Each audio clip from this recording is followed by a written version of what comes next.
Allô tout le monde, j'espère que vous allez bien. Aujourd'hui, je fais une vidéo en rapport avec la sclérose en plaques. Comme je vous avais déjà dit dans le passé, je vais continuer ma chaîne avec le même contenu ou en tout cas semblable parce que c'est des choses qui m'intéressent, mais je veux quand même essayer d'intégrer des vidéos sur la sclérose en plaques étant donné que si je peux faire une différence, puis si je peux parler de ce sujet-là sur YouTube à des jeunes, ben je vais le faire. Si vous avez vu ma première vidéo où je parle de mon coming out de sclérose en plaques, je dis que je trouvais pas d'informations, puis je trouvais pas de jeunes qui prenaient la parole sur ce sujet-là.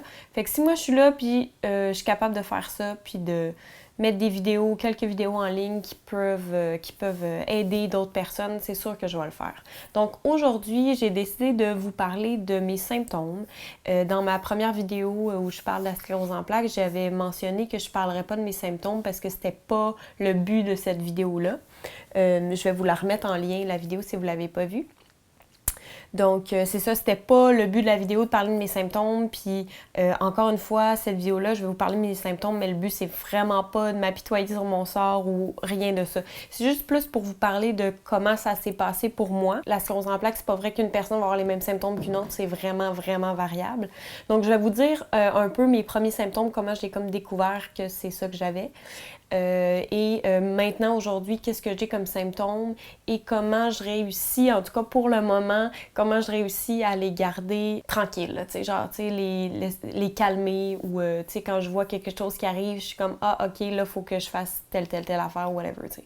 Fait que je vais juste plus vous parler de ça, puis c'est ça, mes petits trucs à la fin, perso à moi, là, mes trucs personnels que moi j'ai décidé de faire pour moi. Ça veut pas dire que c'est des choses qui vont fonctionner pour vous si vous avez la sclérose en plaques, puis c'est bien correct, là, chacun ses trucs. Je fais juste vous parler de ce que moi, ce qui a fonctionné. Le premier symptôme que j'ai eu, là, quand je vous parle des premiers symptômes, je les ai vécus, mais à ce moment-là, je savais pas c'était quoi. J'ai juste su que j'avais la sclérose en plaques en 2016, là.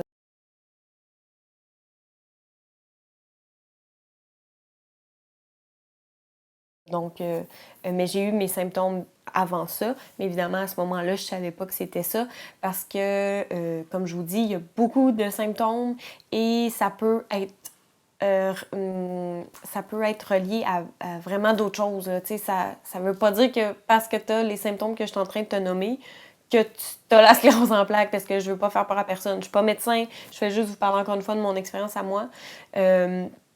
Fait que si je vous dis quelque chose, puis que vous avez ça, vous avez ces symptômes-là, ça veut aucunement dire que c'est la sclérose en plaques que vous avez, parce que comme je vous dis, c'est vraiment comme... Les symptômes sont ultra larges et très communs aussi. Donc, le premier symptôme que j'ai eu, moi, c'était... j'ai eu une névrite optique. Souvent, c'est ça qui commence, comme qui donne la petite puce à l'oreille qu'une sclérose en plaques est possible. Les névrites, c'est souvent associé à ça. Une névrite optique, c'est encore une fois, ça peut être différent. Ça peut affecter un œil ou les deux yeux. Tu peux perdre complètement la vision ou tu peux juste avoir un flou ou des flashs. C'est encore une fois, c'est différent, c'est juste que ça touche les yeux. Et c'est ça, j'avais eu je sais pas pourquoi je suis là, c'était mon œil droit. J'avais une tache un peu dans l'œil. Au début, je pensais que c'était mon verre de contact. La journée que ça m'est arrivé, je regardais un fond blanc, puis là, je passais d'un œil à l'autre, puis je voyais une tache comme, pas une tache noire, mais grise, floue dans mon œil. Puis là, j'étais comme, voyons, c'est-tu mes verres de contact? Puis là, finalement, j'ai enlevé mes verres de contact le soir. C'était encore là. Le lendemain matin, c'était encore là. Puis j'avais mes lunettes. Fait que là, je me suis dit, je vais régler ça tout de suite. Je vais aller chez l'optométriste tout de suite voir qu'est-ce qu'il y en est. Fait que là, l'optométriste, elle regarde, elle voit rien. Elle me dit, après quelques examens, elle me dit, va voir tout de suite à l'hôpital en ophtalmologie pour qu'ils puissent vérifier.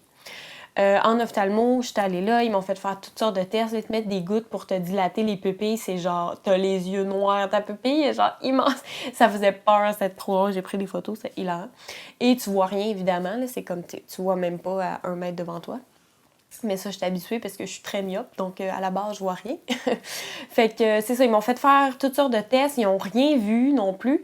Puis ils m'ont dit, écoute, si dans 1 mois ça persiste puis t'as encore ça, reviens. Mais sinon, écoute, on voit rien, continue ta vie. Fait que là, je fais, OK. L'affaire, c'est que moi, ce mois-là, c'était mon audition à l'aveugle à la voix. Donc, j'ai tourné mon audition à l'aveugle avec ma névrite optique. Donc, j'avais un flou dans l'œil, fait que je voyais à moitié Marc qui me donnait mes commentaires. Non, j'exagère, mais j'avais quand même une... C'est comme si t'avais si vous avez des verres de contact, c'est comme si tu avais quelque chose dans ton verre de contact de coller dessus puis que tu le vois en permanence. C'est vraiment fatigant. Fait que bref, j'ai comme vécu avec ça pendant un mois. Puis après un mois, c'est parti de lui-même. Fait que après un mois, j'ai fait bon, OK, c'est parti. Fait que j'irai pas. Même si ça a duré un mois, ça finit par partir. Fait que j'irai pas voir, tu sais. Fait que finalement, c'est ça, c'est resté comme ça. C'est la seule fois que j'ai eu une névrite optique, là, c'est cette fois-là. Après ça, bon, la vie continue.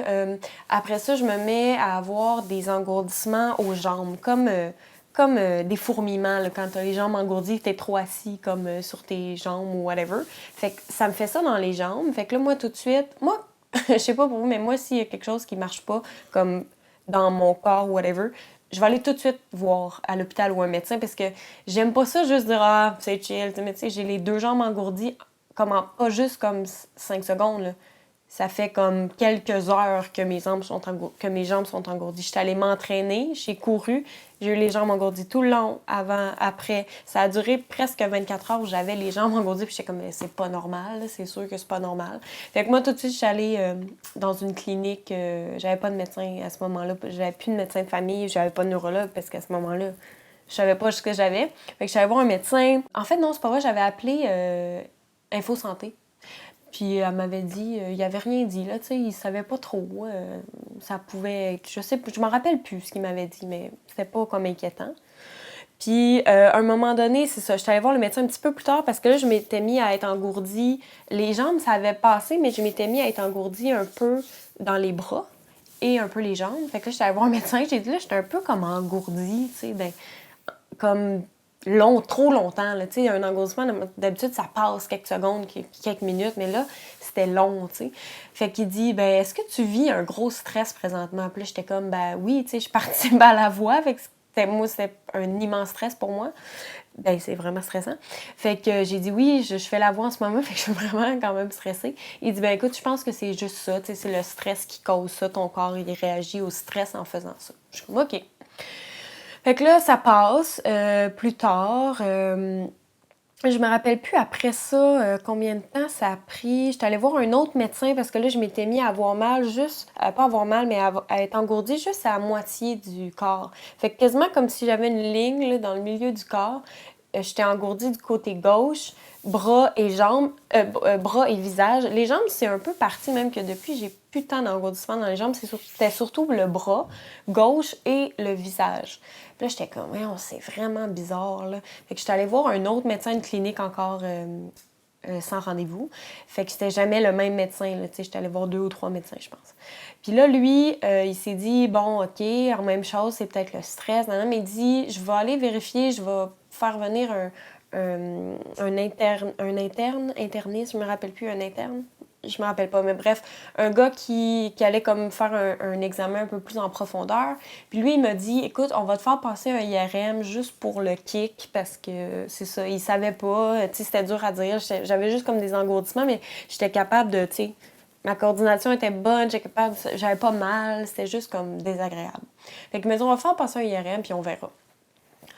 Là, il me fait passer un IRM, puis là, longtemps après, là, je reçois un appel, puis là, on me dit qu'il faudrait que j'aille faire vérifier mon IRM qui vient de sortir par un neurologue pour aller confirmer le diagnostic, si on veut, parce que là, lui, il m'a dit, je suis pas censée le dire, ils sont pas censés dire ça au téléphone, mais comme c'est un médecin, c'est pas mon médecin, c'est un médecin sans rendez-vous, j'étais comme, je vais pas retourner, en plus, c'était super loin de chez nous, j'étais comme, je vais pas retourner juste pour que j'étais comme, faxe-moi mon truc, puis il dit, écoute, ça se peut que ce soit la sclérose en plaques. Mais là, moi, à ce moment-là, je sais pas c'est quoi la sclérose en plaques. Puis dès qu'il m'a dit ça, là, je me suis mis à être engourdie. Bam, tout mon côté gauche était devenu full engourdi. Genre vraiment. Là, j'étais comme, OK, mes symptômes, je me suis rendu compte de ça après. Mes symptômes, ils réagissent au stress comme à côté, là. Genre, après ça, quand l'hôpital appelait, là, quand mon téléphone sonnait, puis c'était l'hôpital, avant que j'aille mon diagnostic pour vrai, je devenais toute engourdie du côté gauche. C'était comme, dès qu'il y avait un stress, je devenais engourdie. Genre, c'était comme automatique. C'était vraiment bizarre, mais c'est ça. Fait que là, il me dit, ça se peut que ce soit ça, mais il faut vraiment que tu ailles le faire vérifier par un neurologue, parce que ça se peut que ce soit pas ça, blablabla. Fait que je fais OK. Fait que là, j'ai réussi à avoir un médecin de famille, parce que là, une fois que tu as quand même un diagnostic possible comme ça, après ça, tu peux appeler n'importe où quasiment, puis ton médecin, il se. Hein? Non, mais j'exagère, mais c'est parce que j'avais perdu mon médecin de famille, il a pris sa retraite. J'étais sur la liste d'attente du médecin de famille de mon chum, mais c'était sur la liste d'attente depuis des années, là. Puis là, finalement, quand je leur ai dit qu'il fallait que je voie un médecin, un neurologue, ben, j'avais reçu ça. Ils m'ont appelé, puis là, ils m'ont pris comme patiente. Et là, j'ai réussi à avoir un neurologue quelques mois plus tard. Et là, lui, il m'a fait faire plein de tests. J'ai fait une ponction lombaire, pire chose ever. Ensuite, ma ponction était... là, je vous fais ça rapido. Là. Ma ponction était négative, donc... mais mon médecin, mon neurologue, il était comme...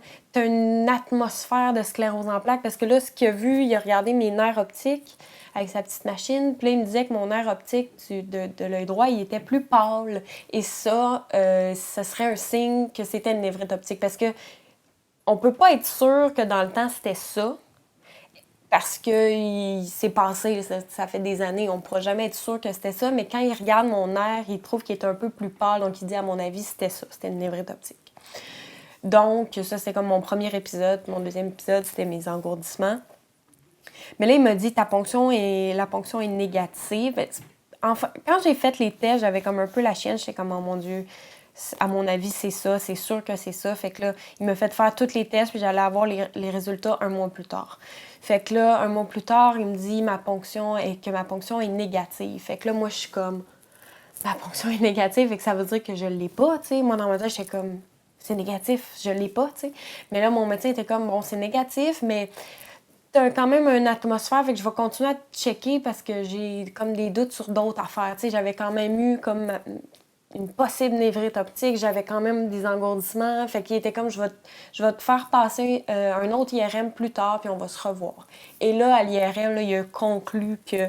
Parce qu'au premier IRM, il l'avait pas vu, c'était pas lui qui l'avait fait faire, mais au deuxième, là, il a conclu, puis il a vu... parce que pourquoi ça s'appelle la sclérose en plaques, c'est que sur le IRM, tu vois des plaques, en fait. Des petites mini-plaques de millimètres, là, mais quand même, c'est pour ça que ça s'appelle comme ça. Donc, au deuxième IRM, il a vu qu'il y avait d'autres plaques qui s'étaient ajoutées. Pas énormément, mais quand même, il y avait une mini-évolution. Donc, là, il a dit, bon, c'est sûr que c'est ça. Même si ma ponction est négative, ce qui est quand même positif dans ma maladie, parce que ça veut juste dire que l'inflammation est pas à un stade ultra élevé, donc mon liquide céphalorachidien, il n'y a pas de trace d'inflammation. Donc, ce qui est bien. Ça veut dire que c'est comme doux un peu mon affaire, si on veut. Là, c'est sûr que là, ça fait longtemps que j'ai pas fait la ponction, puis je la refais, puis j'en referai plus jamais. Je refais ça, même si on me dit, t'en passes une, je suis comme, non, j'en passerai plus. J'haïs les aiguilles, c'était la pire journée de ma vie. C'était terrible. Là, je vais vous l'expliquer un peu plus, parce que si vous écoutez ça, peut-être que vous avez la sclérose en plaques, ou vous allez peut-être avoir une ponction lombaire un jour ou pas.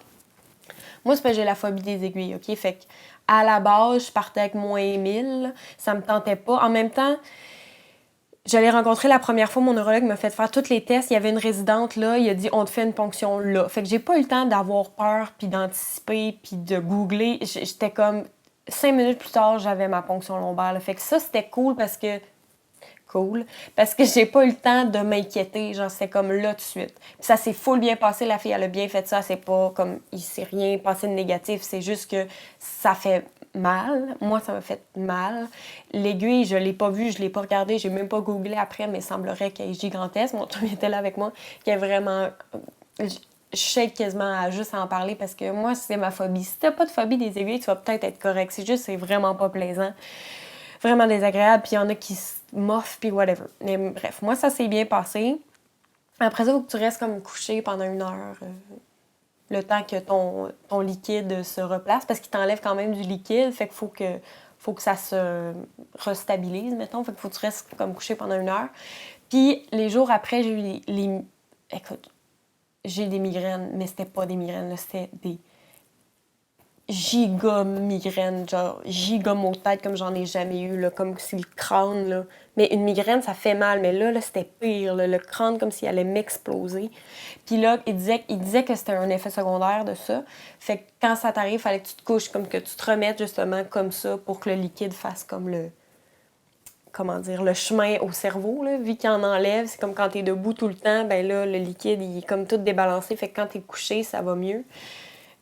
C'était pas top. Fait que c'est pour ça que je dis que même si était négative, ce qui est cool, j'en ferai plus jamais. T'sais, maintenant, je le sais que j'ai la sclérose en plaques, fait que j'ai plus besoin d'en faire. Ensuite de ça, il m'a revu, là, il m'a dit « Bon, c'est ça que t'as. » Mais là, à ce moment-là, quand il me l'a annoncé, moi, j'étais déjà passée par toutes les phases possibles. Quand le médecin m'avait dit au téléphone « Ça se peut que ce soit ça, faut que tu ailles le faire vérifier », ça a été long avant que je voie un neurologue, là. C'est là que je l'ai fait mon deuil, en fait. Ben, pas mon deuil, mais toutes les phases, là, je les ai toutes faites. Là, genre le déni, la frustration, la tristesse. Je braillais, je m'apitoyais sur mon sort. Pourquoi moi?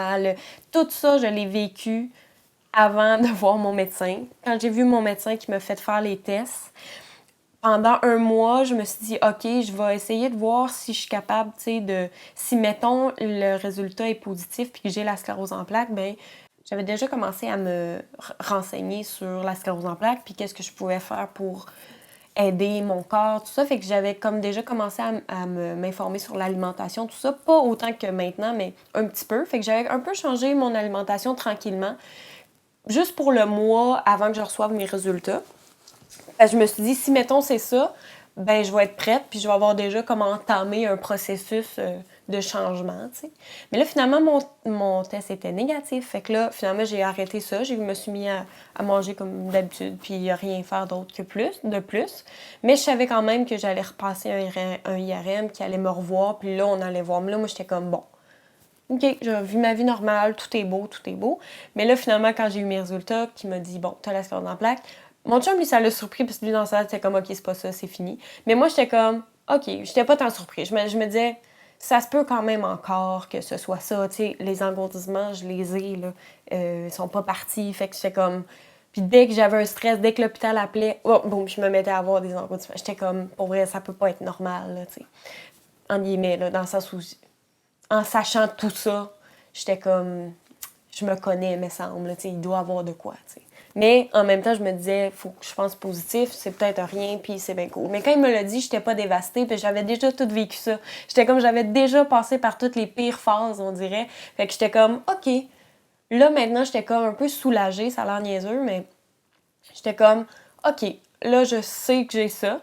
C'est comme ça met un mot sur ce que j'ai, ça met c'est ça que t'as. Fait que c'était comme, OK, parfait. Un peu soulagée, parce que, tu sais, de juste avoir plein de symptômes puis de pas savoir qu'est-ce que t'as, ça, c'est rochant. Ça, c'est ce qui me faisait le plus battre triper. Parce que pendant tout le temps où je capotais, là, puis j'étais comme, pourquoi ça m'arrive? Je savais même pas si c'était ça que j'avais. J'étais comme, si c'est pas ça. Puis je me disais à mon chum, si c'est ça, OK, mais si c'est pas ça, qu'est-ce que je fais avec mes symptômes? Puis tout ça, qu'est-ce que. Tu sais, quand tu sais pas, c'est pire, on dirait. Fait que là, quand je l'ai su, j'étais comme, OK, j'ai ça, je m'attaque à ça, je m'informe là-dessus, je vois qu'est-ce que je peux faire. Puis j'étais plus en lignée, puis j'étais bien correcte avec ça. Pour vrai, après, je me rappelle d'être sortie, puis j'étais comme, et mon chum était comme ça va, puis j'étais comme oui, ça va. Pour vrai, je m'en attendais un peu, c'est comme, dans ma tête, c'est comme 50-50, j'étais comme, j'allais pas être surprise qu'ils me disent que je l'ai. Puis là, mon chum, c'est comme, moi, j'étais surprise, je m'attendais pas à ça. Puis j'étais comme, ben, regarde, c'est ça, puis je suis correcte avec ça, j'ai vécu ce que j'avais à vivre, là, c'est ça que j'ai, je suis contente de le savoir, puis je vais dealer avec ça. Ça va, Luna? Mon chien en arrière. Fait que c'est ça, puis à partir de là, c'est ça, là, je me suis mis, je vous en ai déjà parlé dans d'autres vidéos, je me suis mis plus à m'informer sur l'alimentation, Dr. Terry Walsh, j'ai regardé des vidéos, tout ça c'est dans mes vidéos déjà. Je vais vous mettre la playlist dans ma barre d'infos, ça s'appelle Vivre avec l'ASP, puis c'est toutes les vidéos que j'ai faites en lien avec l'ASP depuis.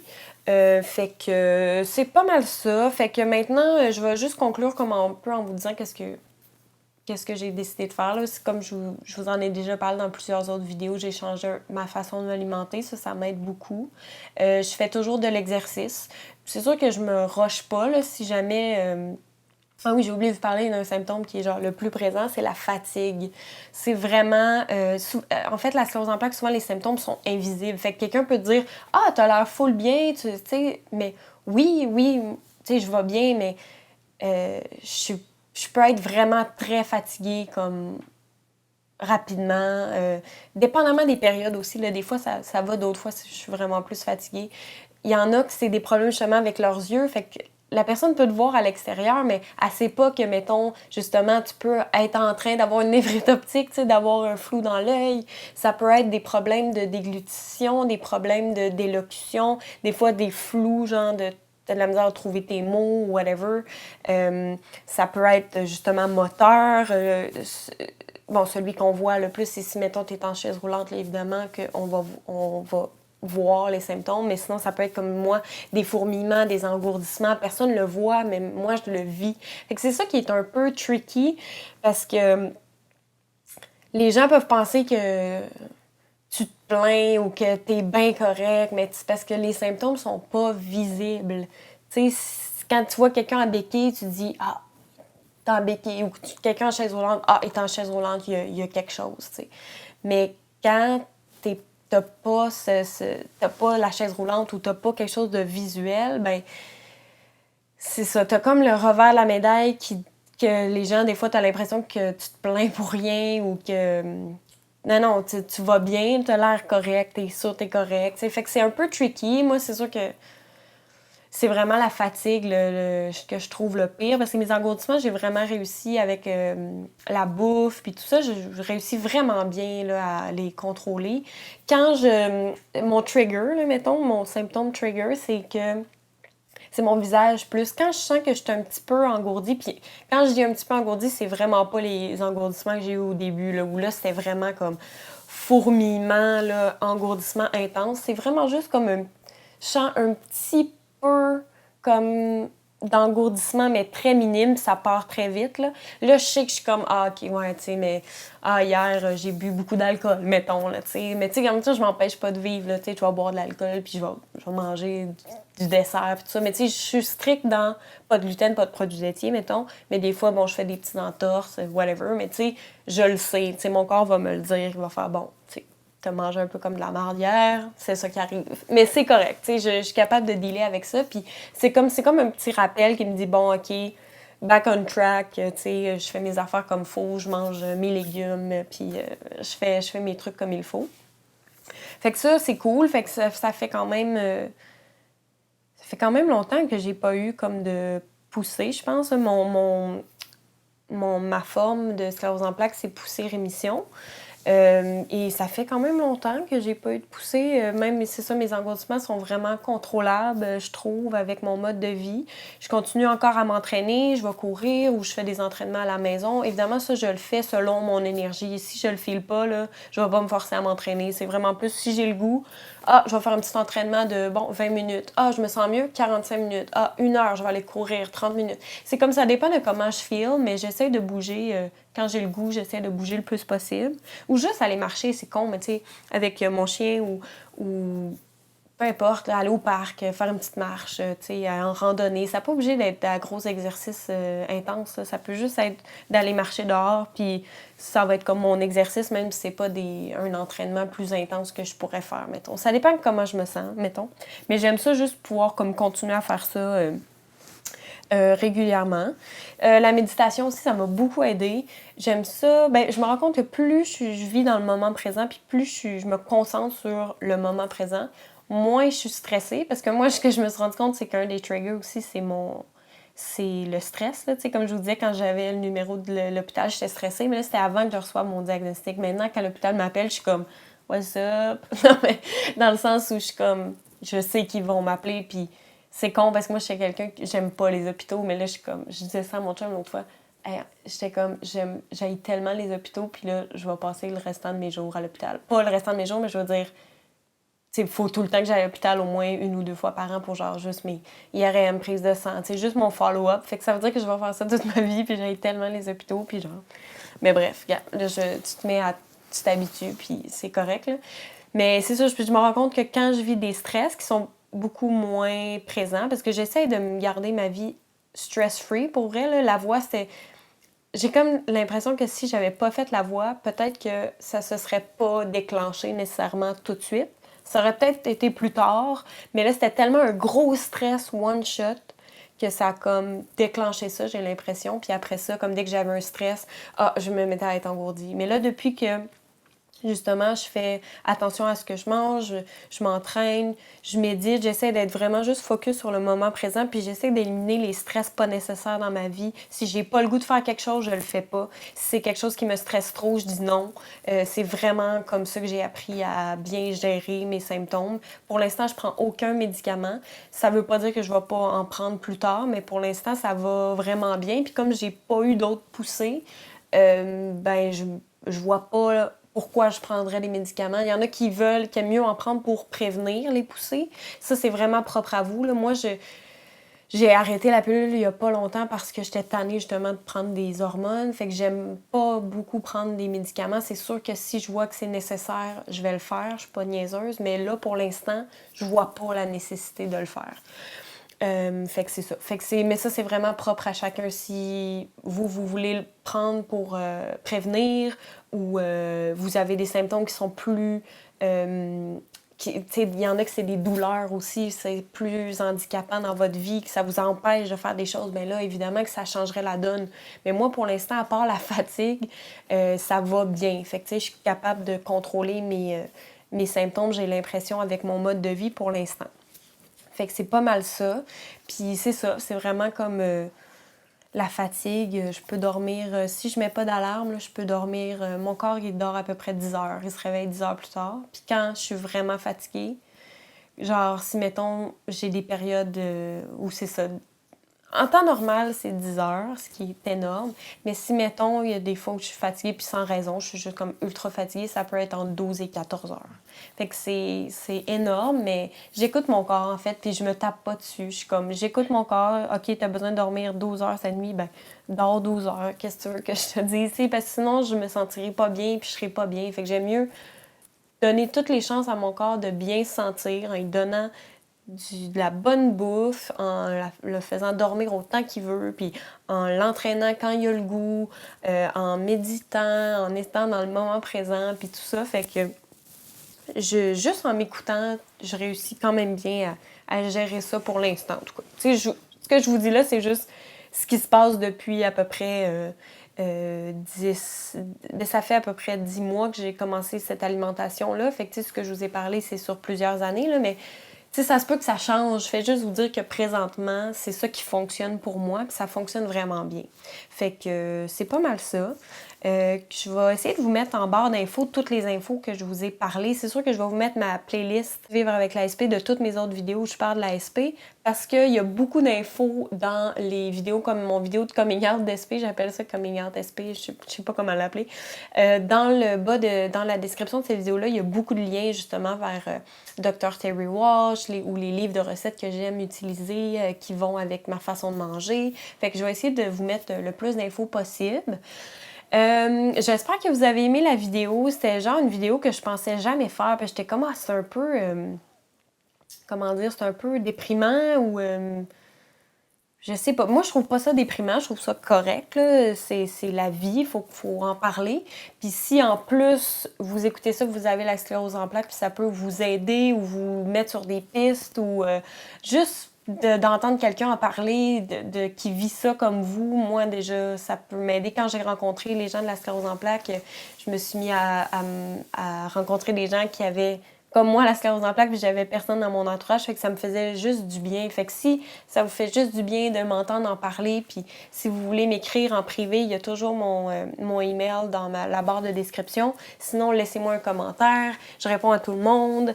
Et c'est ça. Fait qu'au début, c'est ça. J'étais pas sûre de vouloir faire ça, mais je pense que si ça peut aider des gens à pas se sentir tout seul, puis que vous vivez les mêmes choses que moi, ou que vous vivez complètement des choses différentes de moi aussi, ce qui est fort possible, parce que comme je vous dis, c'est tellement différent là, d'une personne à l'autre, les symptômes, qu'il n'y a pas une vraie avenue, puis il n'y a pas une bonne réponse. Puis ce que je fais moi, ça veut pas dire que ça va fonctionner pour vous. Comme je vous dis, c'est juste ce qui marche bien pour moi. je vous en parle, vous pouvez l'essayer, vous pouvez pas l'essayer, vous pouvez l'avoir déjà essayé, ça n'a pas marché, ça a marché. Moi, ça marche pour moi. Si ça peut fonctionner pour quelqu'un d'autre, gros tant mieux, parce que moi, ça m'a pris des mois de recherche avant de me dire « OK, j'essaye ça, puis je pense que ça va m'aider. » Si je peux tout vous donner ça dans une vidéo, puis vous mettre des liens, vous allez pouvoir comme faire vos recherches comme en condensé, ben tant mieux. Je vais faire d'autres vidéos, comme je vous disais au début, par rapport à la sclérose en plaques, parce que, encore une fois, si ça peut aider d'autres personnes, j'ai comme le goût d'être là pour ça. J'ai comme le goût d'être là, pas comme référence, mais si je peux être une référence pour les jeunes, puis qui savent qu'ils peuvent aller sur ma chaîne pour aller voir des vidéos qui ont rapport avec la sclérose en plaques, juste comme alléger, juste être là pour discuter avec vous de ça, ça me fait vraiment plaisir, comme de juste être là, même si vous n'êtes pas d'accord avec ce que je dis, ou même si vous ne l'essayerez pas, ou peu importe. Moi, j'essaie juste de communiquer ce que moi je fais, puis d'être comme un peu là pour dire il n'y a pas tant de communautés de jeunes qui existent pour de jeunes atteints de la sclérose en plaques. Puis, ben, ce serait cool qu'à un moment donné, ça se puisse, tu sais, puis que ce soit pas comme rare, ou tu sais, que ce soit juste comme parler. Puis au Canada, c'est nous qui avons le plus haut taux de sclérose en plaques au monde, donc c'est sûr qu'il y a quelque chose à faire. Fait que, tu sais, je suis juste là pour dire que moi, c'est mon chemin. Si toi, ton chemin il est autre, c'est bien correct. C'est juste de pouvoir s'ouvrir, tu sais, de juste pouvoir en parler ouvertement. Si vous êtes juste là comme pour m'écouter en parler, puis ça vous fait du bien de pouvoir parler avec quelqu'un ou juste d'écouter quelqu'un qui a la sclérose en plaques aussi, bien tant mieux. Moi, je sais que ça me faisait du bien. J'ai écouté quelqu'un qui était atteint. J'étais comme, OK, tu sais, ça me rassurait, ça me faisait penser à des trucs que je pouvais aller vérifier. Puis c'est juste comme... Je veux pas que vous pensiez que je fais ça parce que je veux de l'attention ou je veux de la pitié. C'est vraiment pas ça, là. C'est vraiment pas ça, là. Je veux dire... probablement, même avant d'avoir la sclérose en plaques, c'est probablement une des affaires que j'aime le moins, là, genre de la pitié ou genre le regard de « Ah, pauvre petite fille » ou non, genre déjà à base, j'aimais pas ça, fait que si je fais ça, c'est vraiment pas pour ça, genre. Même que baderez pas si vous voulez me commenter, genre des pauvres petites filles, là, c'est vraiment pas ça que je veux. Je suis vraiment juste là pour quelqu'un qui, comme moi, vit ça, puis qui a besoin d'en parler, puis de juste voir que c'est pas tabou, puis que faut en parler. C'est ça. Si vous regardez cette vidéo-là puis que vous êtes atteint de la sclérose en plaques, peut-être laissez-moi un commentaire ou pas, là, vous n'êtes pas obligé d'être atteint, mais je veux dire, laissez-moi un commentaire pour la prochaine vidéo sur la sclérose en plaques que je vais faire. Y a-t-il un sujet que vous voudriez que j'aborde en particulier? C'est sûr que j'ai plein d'idées, mais s'il y a quelque chose que vous voulez voir comme particulièrement, dites-moi-le, comme ça, c'est sûr qu'il y a 100 000 sujets qui peuvent être abordés, mais s'il y en a qui vous intéressent, dites-moi là en bas. Comme ça, pour ma prochaine vidéo Vivre avec l'ASP, je vais aller fouiller là-dedans. Puis je continue avec ma programmation normale. Là. Comme je vous dis, je fais un peu de tout ce qui me tente. Puis avec des petites vidéos Vivre avec l'ASP là-dedans. Fait que j'espère que vous avez aimé la vidéo. N'oubliez pas de faire un pouce en l'air. Abonnez-vous à ma chaîne si le contenu vous intéresse. Puis moi, je vous dis à bientôt.